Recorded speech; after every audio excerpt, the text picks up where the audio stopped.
لا إله إلا الله محمد رسول الله لا إله نحمده ونصلي على رسوله الكريم أما بعد فأعوذ بالله من الشيطان الرجيم بسم الله الرحمن الرحيم رب اشرح لي صدري ويسر لي أمري واحلل عقدة من لساني يفقهوا قولي رب زدنی علما اللہم صل علی سیدنا و مولانا محمد وبارک وسلم.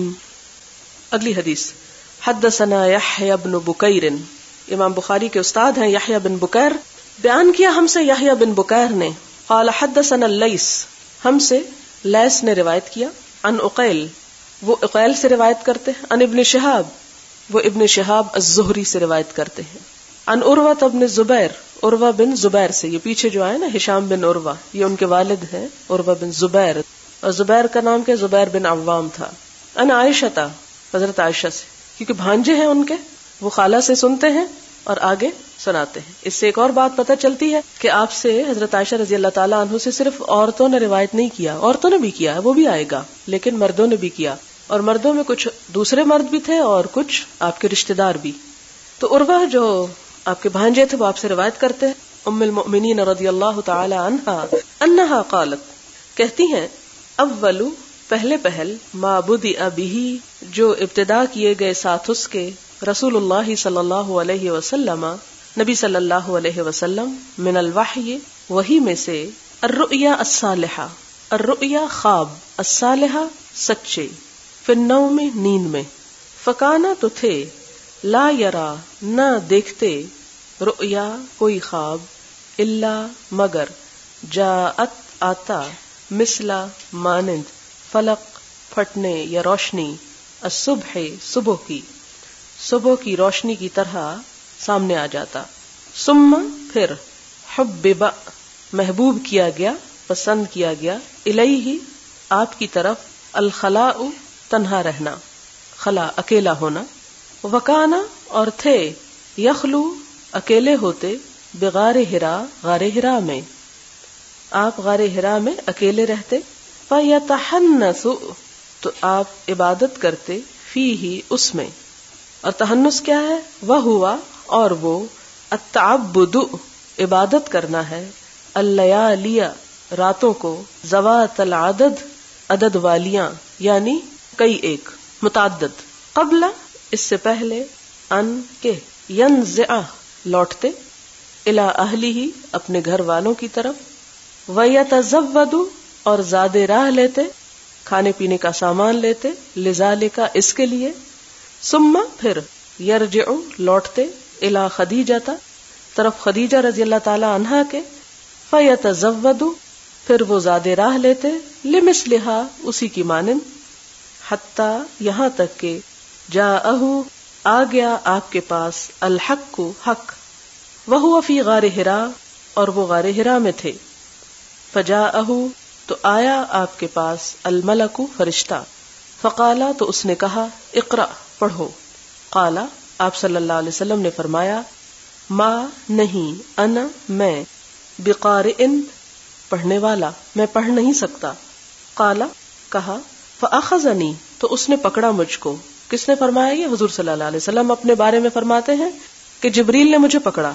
فغطنی پھر مجھے بھینچا، اپنے ساتھ لگا کے بھینچا، حتی یہاں تک کہ، بلغا پہنچی، منی مجھ کو، الجہد مشقت، ثم پھر، ارسلنی چھوڑ دیا مجھ کو، فقالا پھر کہا، اقرأ پڑھو. قلت میں نے کہا، ما نہیں، انا میں، بقارئ پڑھنے والا، میں پڑھ نہیں سکتا. فاخذنی تو اس نے پکڑ لیا مجھ کو، فغطنی پھر بھینچا مجھ کو، الثانیۃ دوسری مرتبہ، حتی یہاں تک کہ، بلغ پہنچی، منی مجھ کو، الجہد مشقت، ثم ارسلنی پھر چھوڑ دیا مجھ کو، فقال پھر فرمایا، اقرأ پڑھو. فقلت تو میں نے کہا، ما انا نہیں ہوں میں، بقارئ پڑھنے والا. فاخذنی پھر پکڑ لیا مجھ کو، فغطنی پھر بھینچا مجھ کو، الثالثۃ تیسری مرتبہ، ثم ارسلنی پھر چھوڑ دیا مجھ کو، فقال پھر کہا اقرأ پڑھو، بسم ربک الذی ساتھ نام اپنے رب کے، الذی جس نے، خلق پیدا کیا، خلق الانسان پیدا کیا انسان کو، من علق جمے ہوئے خون سے، اقرأ پڑھو، وربک اور رب تیرا، الاکرم سب سے زیادہ کرم والا ہے۔ فرجع تو لوٹے، بہا ساتھ اس کے، رسول اللہ صلی اللہ علیہ وسلم آپ صلی اللہ علیہ وسلم، یرجف کہ کانپ رہا تھا، فؤادہ آپ کا دل، فدخل تو آپ داخل ہوئے، علی خدیجہ اوپر خدیجہ کے، بنت خویلد جو خویلد کی بیٹی تھیں، رضی اللہ عنہا، فقال پھر آپ نے فرمایا زملونی کپڑا اڑھا دو مجھ کو، زملونی مجھے کپڑا اڑھا دو، فزملوہ تو انہوں نے کپڑا اڑھا دیا اس کو، حتی یہاں تک کہ ذہب چلا گیا، عنہ آپ سے، الروع خوف، فقال تو کہا، لخدیجہ حضرت خدیجہ سے، وأخبرها اور اطلاع دی ان کو، الخبر اس واقعے کی یا اس خبر کی، لقد البتہ تحقیق، خشیت میں ڈرتا ہوں، علی نفسی اپنی جان کے بارے میں، مجھے اپنے جان کا ڈر ہے۔ فقالت خدیجہ رضی اللہ تعالی عنہا کہنے لگی، کلا ہرگز نہیں، یعنی مت ڈرو، واللہ اللہ کی قسم، ما نہیں، یخزی کا رسوا کرے گا تجھ کو، اللہ تعالی، ابداً کبھی بھی، انکا کیونکہ آپ، لتصلو البتہ جوڑتے ہیں، الرحم رشتہ داری کو، وتحملو اور آپ اٹھاتے ہیں، الکل بوجھ، وتکسبو اور آپ کما کر دیتے ہیں، المعدوم جو معدوم ہے، جو نہیں ملتا، وتقری اور آپ ضیافت کرتے ہیں، مہمانداری کرتے ہیں، الضیف مہمان کی، وتعین اور آپ مدد کرتے ہیں، علی اوپر، نوائب حادثوں کے، الحق حق کے یعنی حق کے راستے میں یا برحق حادثوں پر مدد کرتے ہیں۔ فانطلقت تو لے گئیں بہی آپ کو، خدیجہ رضی اللہ تعالی عنہا، حتی یہاں تک کہ اتت لے آئیں بہی آپ کو، ورقۃ بن نوفل ورقہ بن نوفل کے پاس، بن اسد بن عبد العزى جن کے والد کا نام اسد اور دادا کا نام عبد العزى تھا، یہ ابن ام خدیجہ تھا، حضرت خدیجہ رضی اللہ تعالی عنہ کے چچا کے بیٹے تھے، ابن ام چچا کو کہتے، وکانا اور وہ تھے، امرأن ایک شخص، تنصرا جنہوں نے نصرانیت اختیار کر لی تھی، فی الجاہلیہ جاہلیت کے دور میں، وکان یکتب اور وہ لکھا کرتے تھے، الکتاب العبرانی عبرانی کتاب بمانا لکھائی کے ہے، یعنی تحریر، کہ عبرانی تحریر لکھنا جانتے تھے، فیکتب تو لکھتے، من الانجیل انجیل میں سے، بالعبرانیت عبرانی زبان میں، ما شاء اللہ جو اللہ چاہے، ان یکتب کہ وہ لکھیں، وکانا اور تھے، شیخن کبیرن بہت بوڑھے بزرگ، شیخ بہت بوڑھا، کبیر بہت بڑا، قد امیہ جو اندھے ہو چکے تھے، فقالت تو کہا، لہو اس کو، خدیجہ رضی اللہ تعالی عنہا نے، یبن ام اے چچا کے بیٹے، اسمع سنو، من سے، ابن اخی کا اپنے بھائی کے بیٹے سے، فقالا تو کہا، لہو اس کو، ورقہ نے، یبن اخی اے میرے بھائی کے بیٹے، ماذا کیا کچھ، ترا تم دیکھتے ہو، یعنی کیا دیکھتے ہو، آپ کو کیا نظر آتا ہے، فاخبرہ رسول اللہ صلی اللہ علیہ وسلم تو خبر دی اس کو رسول اللہ صلی اللہ علیہ وسلم نے، خبر ما رآ جو آپ نے دیکھا، فقال لہ ورقہ تو کہا آپ کو ورقہ نے، ھذا الناموس یہ ناموس، الذی جو نزل اللہ اتارا تھا اللہ نے، علی موسیٰ اوپر موسیٰ کے، یا لیتنی اے کاش کہ میں، فیہا اس میں، جزعن جوان ہوتا، لیتنی کاش میں، اکونو ہوتا میں، حیًا زندہ، اس جب، یخرجکا نکال دے گی تجھ کو، قومکا تیری قوم، فقال تو کہا، رسول اللہ صلی اللہ علیہ وسلم نے، اوا کیا بھلا، مخرجیہ نکالنے والے ہیں مجھ کو، ہم وہ کیا وہ مجھے نکال دیں گے؟ قال نعم، کہا ہاں. لم نہیں، یأتی آیا، رجل کوئی شخص، قط کبھی بھی، بمثل مانند اس کے جو، ما جئت بھی لایا تو اس کو، الا مگر، عودیا وہ عداوت کیا گیا، وَإِنْ اور اگر، یدرکنی پالے مجھ کو، یوموں کا تیرا دن، یعنی تیرا وہ وقت میں پالوں مراد ہے، انصر کا میں مدد کروں گا تیری، نصرن مدد، مؤزرن قوی مضبوط، ثم پھر، لم نہ، ینشب رہا، ورقۃ ورقہ، ان توفیہ کے فوت ہو گیا، یعنی زیادہ عرصہ زندہ نہ رہے، وفترا اور رک گئی، الوحی وحی.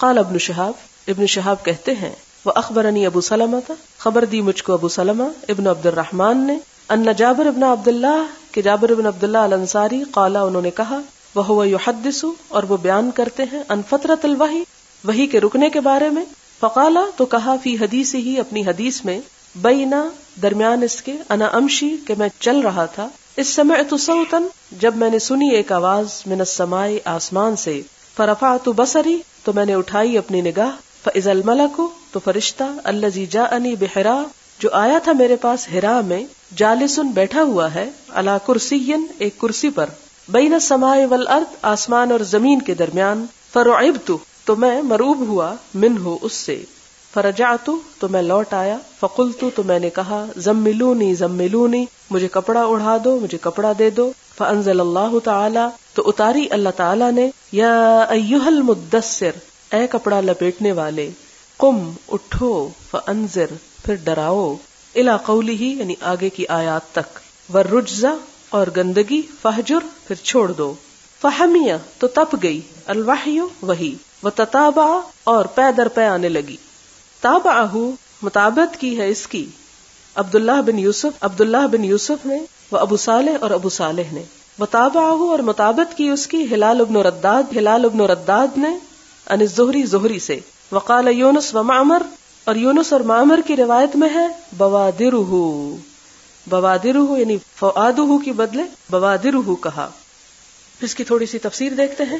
اس میں وحی کی ابتدا کے بارے میں خاص طور پر بات آئی کہ سب سے پہلے آپ صلی اللہ علیہ وسلم پر جب وحی نازل ہونا شروع ہوئی تو اس کی سب سے پہلی شکل یہ تھی کہ آپ کو سچے خواب آنا شروع ہوئے. اول ما بدأ به رسول اللہ صلی اللہ علیہ وسلم من الوحی الرؤیا الصالحہ. صالحہ کا مطلب صادقہ، سچے، صالح یعنی بالکل صحیح درست، اس میں کسی قسم کی کوئی کمی نہ ہوتی تھی. اور ہوتا کیا تھا، فکان لا یرا رؤیا، جب بھی آپ کوئی خواب دیکھتے تو نتیجہ کیا نکلتا، الا جاءت مثل فلق الصبح، وہ اتنا روشن ہوتا تھا، اتنا واضح آتا تھا آپ کو، جیسے رات کے اندھیرے میں صبح کی روشنی کو انسان بالکل واضح پہچان لیتا ہے، یعنی وہ بالکل صبح کی روشنی کی طرح نمودار ہوتا، یعنی ایسا سچا ہوتا، پھر آگے دن کو وہ چیز نظر آ جاتی. ثم حبب الیہ الخلاء، ان خوابوں کے آنے کے بعد آپ صلی اللہ علیہ وسلم کو تنہائی بڑی اچھی لگنے لگی، آپ تنہائی پسند ہو گئے، اور کہا جاتا ہے کہ یہ سلسلہ تقریباً 1 مہینے تک رہا. وکان یخلو بغار حرا، آپ غار حرا میں تنہا چلے جاتے. حرا مکہ میں ایک پہاڑ کا نام ہے جس میں یہ غار ہے کہ فیتحنث فیہ، آپ اس میں عبادت کرتے. یتحنث کے آگے یہ جو لفظ لکھا نا، ہو تعبد اللیالی، یہ کہا جاتا ہے کہ امام زہری نے اس لفظ کی تفسیر کی ہے، یعنی یہ حدیث کے الفاظ نہیں ہیں، اس کو ادراج بھی بولتے ہیں. بہرحال تحنث کا لفظ آپ نے قرآن میں پڑھا ہوگا، حنس العظیم، ہے نون سے، حنس کہتے ہیں گناہ کو. تو حنس سے باب تفاعل جب بنا تو کیا ہوا، سلب کی خصوصیت آ گئی کہ حنس ختم ہو گیا. تحنث یعنی گناہ چھوڑ کر نیکی کی طرف آنا، یعنی عبادت گزار ہو گئے. اور یہ خاص طور پر تحنث کس عبادت کے لیے بولا جاتا ہے، تعبد اللیالی، انسان راتوں کو جاگنا شروع کر دے، رات کی عبادت کے لیے. قبل ان ينزع الى اہلہ، اپنے گھر والوں کی طرف واپس آنے سے پہلے. یعنی مراد اس سے کیا ہے کہ آپ صلی اللہ علیہ وسلم غار حرا میں رات کے وقت عبادت کیا کرتے تھے اور تنہا ہوتے تھے اور پھر گھر آتے. وَيَتَزَوَّدُ لِذَالِكَ، اور پھر اپنے ساتھ زیادہ راہ لیتے. یعنی وہاں ظاہر ہے کہ کھانے پینے کا کوئی انتظام نہیں، اور آپ کو معلوم ہے کہ وہ کیا ہوتا تھا، ستو اور کھجوریں. ثم يرجع الى خدیجہ، پھر وہ خدیجہ رضی اللہ تعالی عنہا کے پاس جاتے، یعنی جب یہ توشہ بھی ختم ہو جاتا. فَيَتَزَوَّدُ لِمِثْلِهَا، یہاں آپ حضرت خدیجہ رضی اللہ تعالیٰ عنہا کا کردار دیکھیں کہ اپنے شوہر کی بدلتی ہوئی کیفیت پر اس سے لڑنے جھگڑنے نہیں لگ جاتی، بلکہ کتنے صبر کے ساتھ، خاموشی کے ساتھ اور کتنے احترام کے ساتھ یوں محسوس ہوتا ہے کہ وہ توشہ پھر ساتھ دے کے بھیج دیتی. ہم اپنی جگہ پر غور کریں، کیا ہم میں سے کسی عورت میں اتنا صبر ہے کہ اس کے شوہر میں یکا یک ایک ایسا چینج آئے اور وہ اپنی عام روٹین کو چھوڑ کر کسی خاص مشن، کسی خاص عبادت، کسی خاص کام کے اوپر اگر وہ مصروف ہو جائے تو کیا ہم تعاون کرنے کو تیار ہیں؟ اور صرف تعاون ایسا نہیں کہ اس کو کہیں اچھا آپ چلے جائیں، بلکہ ساتھ زاد راہ بھی دے. اسی لیے ان کا مقام بہت بلند ہے حضرت خدیجہ کا. ایک دفعہ حضرت جبریل علیہ السلام آئے اور آ کر کہتے ہیں کہ اللہ تعالیٰ نے حضرت خدیجہ کو سلام بھیجا ہے اور انہیں بشارت دی ہے کہ ان کے لیے جنت میں موتیوں کا محل ہے. حتی جاءہ الحق، یہاں تک کہ آپ کے پاس حق آ پہنچتا، نہیں وہی اصلاً آ جاتی ہے. اور کب آتی ہے؟ وہو فی غار حرا، جب آپ غار حرا میں تھے. فجاءہ الملک، تو فرشتہ آتا ہے. کیا کہتا ہے؟ اقرأ، پڑھو. قال ما انا بقارئ، میں تو پڑھا لکھا نہیں ہوں، مجھے نہیں پڑھنا آتا، میں پڑھ نہیں سکتا. قال، حضور صلی اللہ علیہ وسلم فرماتے فاخذنی، جب میں نے پڑھنے سے انکار کیا تو فرشتے نے مجھ کو پکڑ لیا. فغطنی، اور مجھے اپنے ساتھ لگایا اور جھنجوڑا اور بھینچا. اتنا بھینچا حتی بلغ من الجہد، یہاں تک کہ میں تھک گیا، یعنی مجھے جہد پہنچی. یعنی آپ خود سوچیں کہ اگر ایک شخص کو پریس کیا جائے تو وہ اس کے اندر جیسے اس کا سانس رکنے لگتا ہے یا ایک وہ شدت کی کیفیت آتی ہے، اس کی طرف اشارہ ہے. اب آپ کے ذہن میں سوال یہ پیدا ہو رہا ہوگا، ایسا کیوں کیا، کیوں بھینچا، کیوں جھنجھوڑا؟ اس کی کئی ایک وجوہات ہیں. مثال کے طور پر یہ کہ وحی کا بوجھ اٹھانے کے لیے ایک ایکسرسائز تھی، ایک تیاری تھی. پیچھے آپ پڑھ چکے نا کہ اتنی شدت ہوتی تھی وحی کے آنے کی، اتنی وہ قوت سے آتی تھی کہ پسینہ پسینہ ہو جاتے تھے. تو آپ دیکھیں کہ جب آپ حج یا عمرہ کو جاؤ اور اگر آپ واک کرنے کے عادی نہیں تو پہلے دن جا کے آپ کا جسم اکڑ جائے گا، آپ وہ بوجھ نہیں اٹھا سکتے. تو اس کے لیے ایک یعنی ایکسرسائز کروائی جا رہی کہ اب یہ جتنا بھاری بوجھ، انا سنلقی علیک قولا ثقیلا، اور ثقیل وہ اپنے دوسرے معنی میں بھی ثقیل ہے. تو وہ چونکہ بہت بھاری کلام ہے، آپ کو معلوم ہے کیسا بھاری؟ جب یہ پہاڑوں پہ اتارا گیا تو انہوں نے انکار کر دیا، ابینا یحملنہا، اتنا بھاری کلام، کیونکہ اللہ تعالیٰ کا کلام ہے، لہٰذا وہ خوب جھنجھوڑتے ہیں، یعنی پوری آپ کے اوپر قوت استعمال کرتے ہیں فرشتے. کہا جاتا ہے کہ اس لیے بھی کہ آپ کے اندر سے وہ ساری بشری خواہشات اور وہ چیزیں سب نکل جائیں، آپ فرشتے کا ایسا لمس حاصل کریں، ایسی انرجی اس سے لے کہ یہ جو دوسرا قوی کلام آ رہا ہے اس کو جذب کر سکے اپنے اندر. آپ دیکھیں کہ جب ہمارا دل دنیا کی محبت میں ڈوبا ہوا ہوتا ہے تو اس صورت میں اللہ کا کلام اوپر اوپر سے پھسلتا جاتا ہے، اثر نہیں کرتا. لیکن جب انسان دل نرم کر کے اس کی طرف راغب ہوتا ہے، ایسا ماحول انسان کو ملتا ہے کہ دل پگھلنے لگتا ہے، تو آپ دیکھیں گے کہ بات وہی ہوتی ہے، اثر زیادہ کرتی ہے، اندر تک اتر جاتی ہے.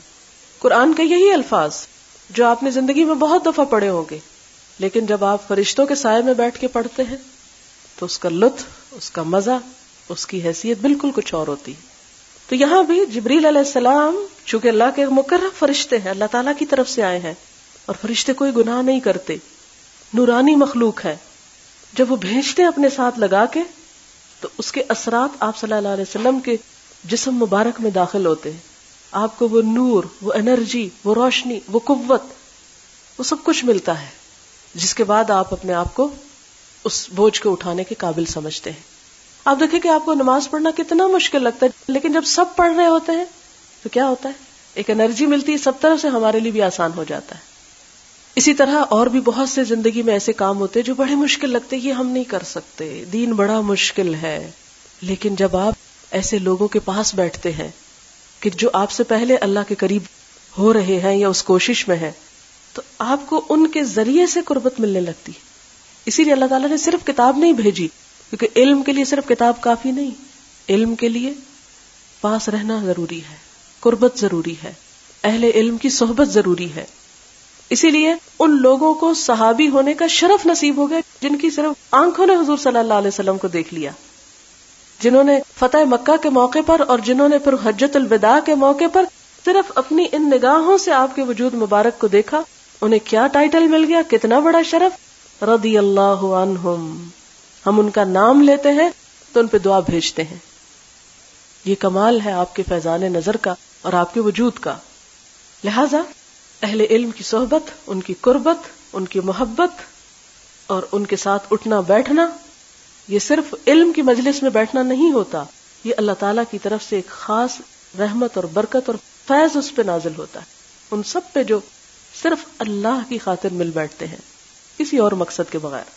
پھر اسی طرح آپ دیکھیں کہ ایک یہ وجہ بھی ہو سکتی ہے آپ کو بھیجنے کی کہ جب انسان قوت کا جہاں پر استعمال کرتا ہے، مثلا آپ دیکھیں کہ آپ دوڑ لگا کے آتے ہیں تو آپ کی کنسنٹریشن بڑھ جاتی. جب آپ سوئے ہوئے اٹھتے ہیں، جب آپ ڈھیلے ڈالے ہوتے کم ہوتی. لیکن جب آپ ایک خاص ایکسرسائز کے بعد کوئی کام کرتے ہیں تو اس وقت آپ کی ایفیشنسی بڑھ جاتی. تو وحی کو قبول کرنے کے لیے جبریل علیہ السلام نے بھیجا کہ ایفیشنسی بڑھ جائے. اور پھر آپ دیکھیں کہ یہ وحی کا آنا صرف قلبی الہام نہیں تھا کہ وہ دل میں ڈال دیا گیا یا آپ کو اشارتاً بتا دیا گیا، بلکہ ایک ایسی کیفیت تھی جس کو آپ کے جسم اور قلب اور روح اور جسم کے بال بال نے محسوس کیا، یعنی پورے جسم کو پوری طرح جگا دیا گیا. اور پھر آپ کو یہ وحی دی گئی، پھر آپ کو یہ کلام دیا گیا.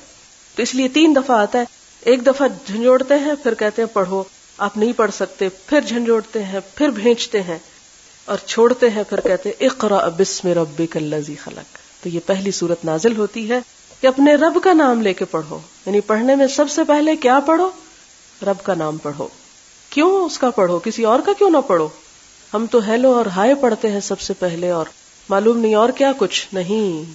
الذی خلق، جس نے تجھ کو پیدا کیا، سب سے پہلا تو اس کا حق ہے، جس نے ہمیں بھیجا، اس لیے اس کی پہچان ضروری ہے. خلق الانسان من علق، انسان اپنے آپ کو دیکھے تو کیا خون کی جمی ہوئی ایک چھینٹ تھی.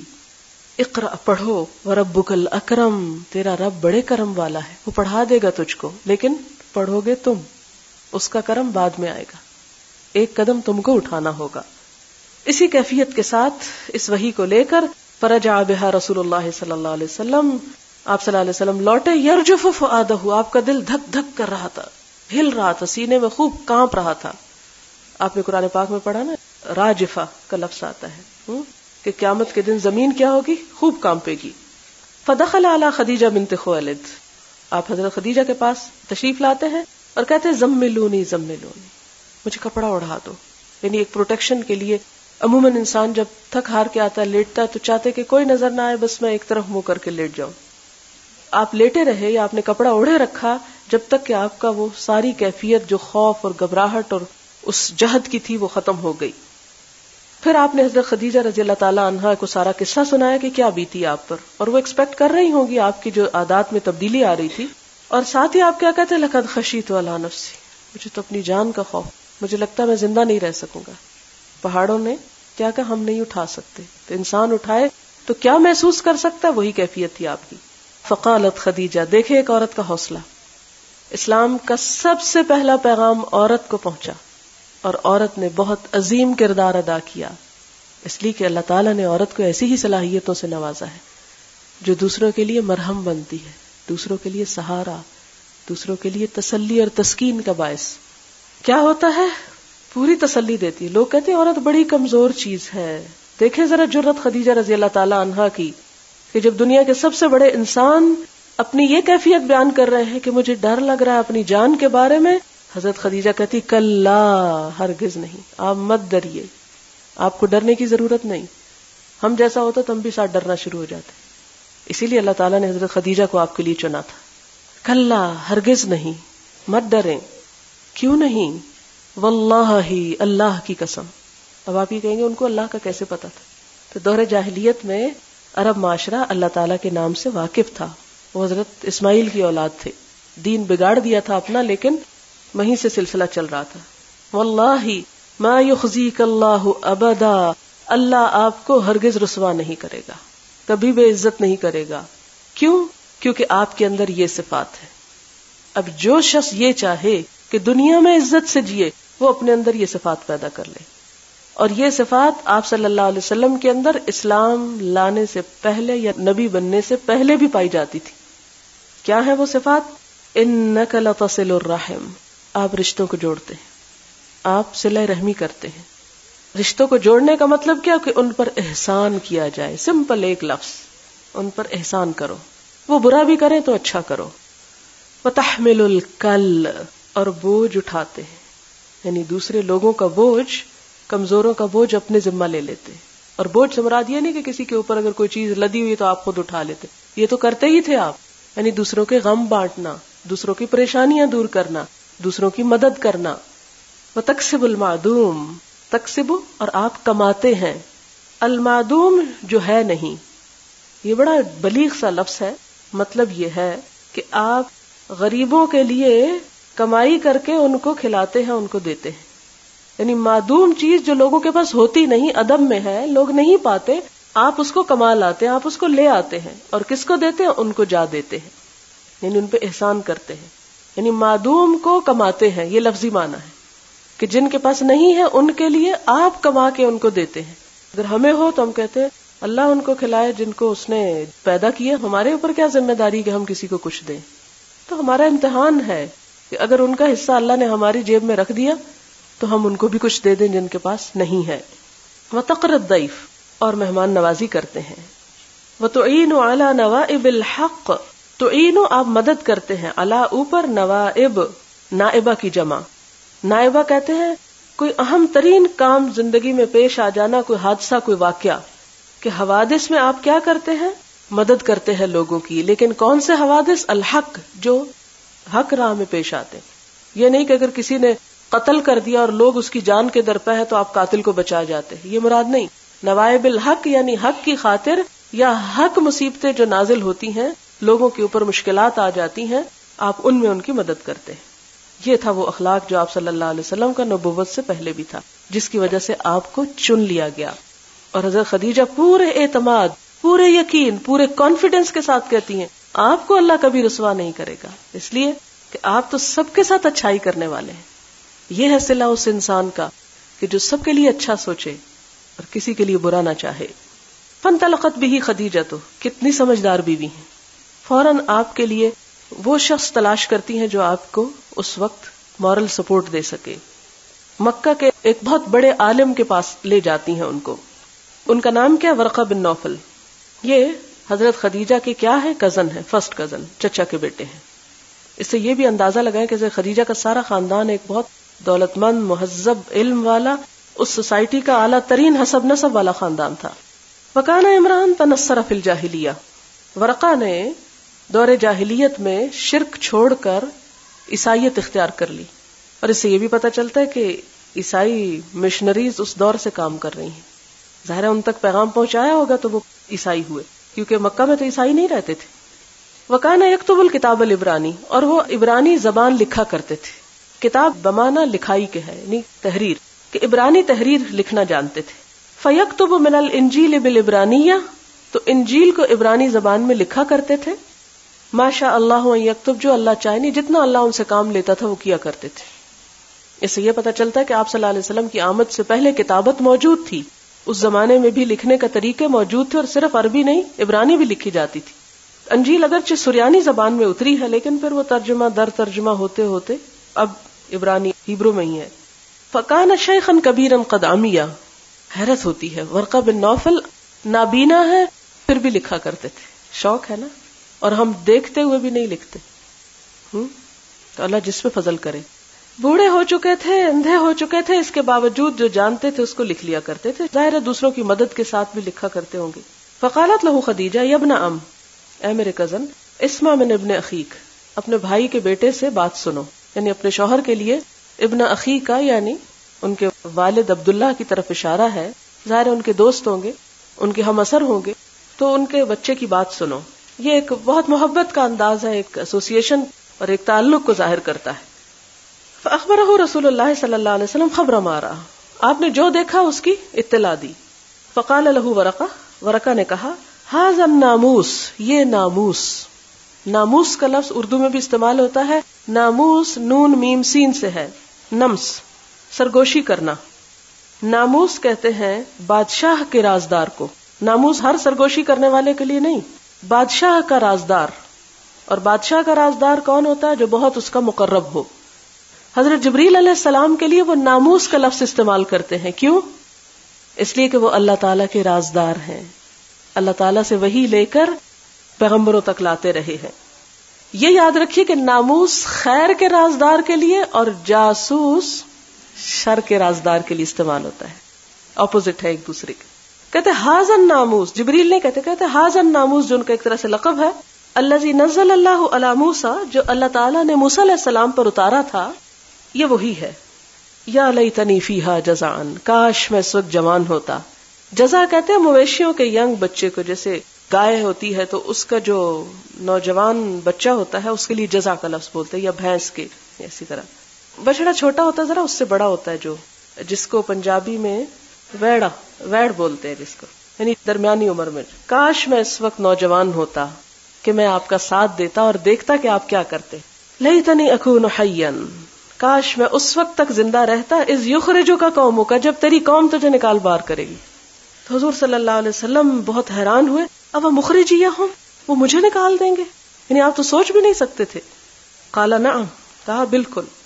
لم یأت رجل قط بمثل ما جئت به الا عودیا، جو کچھ تم لے کر آئے ہو، جو پیغام تم پہنچانا چاہتے ہو، یہ جس نے بھی دیا وہ ضرور دشمنی کیا گیا. وَإِن يُدْرِكْنِي يَوْمُكَ، اور اگر پا لیا مجھ کو تیرے اس دن نے، یعنی میں اس دن تک زندہ رہا، یہ ایک محاورہ ہے، انصرک نصرا مؤزرا، تو میں تیری بہت زبردست مدد کروں گا. اس سے کیا پتہ چلتا ہے کہ ورقہ مسلمان ہو گئے تھے. ثم لم ينشب ورقہ، تو پھر نہ رہے ورقہ زیادہ دن کہ وہ فوت ہو گئے. وفتر الوحی، وہی بھی بند ہو گئی. ورقہ بھی فوت ہو گئے، وہی کا آنا بھی بند ہو گیا. اب سوچیں حضور پہ کیا گزری ہوگی، کیا مشورہ کس سے کروں، یہ کیا ہوا میرے ساتھ. ابن شہاب کہتے ہیں، یہ ابن شہاب زہری ہیں، یہ ایک اور روایت اب یہاں پر لاتے ہیں، دوسری روایت یہاں جمع ہے. اور جابر بن عبداللہ سے کہتے ہیں کہ یحدث عن فترۃ الوحی، یہ فترۃ الوحی کیا چیز تھی. وہ اپنی حدیث میں کہتے ہیں کہ آپ صلی اللہ علیہ وسلم سے بینما انا امشی اذ سمعت صوتا من السماء، کہ وہی مجھ پہ کیسے آئی کہ میں آسمان سے ایک آواز سنی. فرفعت بصری، میں نے اپنی نگاہ اٹھائی. فاذا الملک الذی جاءنی بحرا، کہ وہی حرا والا فرشتہ جو میں نے دیکھا تھا، جالس علی کرسی، ایک کرسی پہ بیٹھا، بین السماء والارض، اتنی بڑی کرسی جو آسمان زمین کے درمیان تھی. وہ فرشتہ بیٹھا ہوا مجھے نظر آتا ہے، یعنی وہی ختم ہونے کے بعد دوبارہ اس شکل میں فرشتہ نظر آتا ہے. فرعبت منہ، پھر میں ان سے مروب ہو گیا، ڈر گیا. فرجعت، پھر میں لوٹ آیا. فقلت زملونی زملونی، فانزل اللہ تعالی، اللہ تعالیٰ نے پھر یہ سورت اتاری، یا ایھا المدثر قم فانذر والرجز فہجر، تک یہ 5 آیتیں اتری. فحمی الوحی، حمیہ کا مطلب ہوتا ہے تپ جانا، یعنی ایسا تپنا کہ ٹھنڈا نہ ہونا. پھر تو وحی کا سلسلہ گرم ہو گیا اور کبھی وحی نہیں رکی، آتی ہی چلی گئی وقتاً فوقتاً. تتابع پیروی کی یعنی کثرت کے ساتھ آتی چلی گئی. اور اس حدیث کی مطابقت کی ہے عبداللہ بن یوسف اور ابو صالح نے، اور ہلال بن رداد نے زہری کے ساتھ، اور یونس اور معمر نے. اب یہ مطابقت کیا ہے انشاءاللہ علم حدیث کو ساتھ آگے بیان کروں گی تو اس میں آپ کو یہ بات پھر سمجھ آ جائے گی. آگے بھی یہ چیز آئے گی، اس لیے وہاں اس کی وضاحت ہوگی. اور معمر نے بوادرہ کا لفظ استعمال کیا ہے اپنی روایت میں فؤادہ کی جگہ، اور بوادر بادرۃ ان کی جمع ہے. بادرہ کہتے ہیں مونڈے اور گردن کے درمیان کا گوشت جو ڈر کے وقت پھڑکنے لگتا ہے پیچھے سے.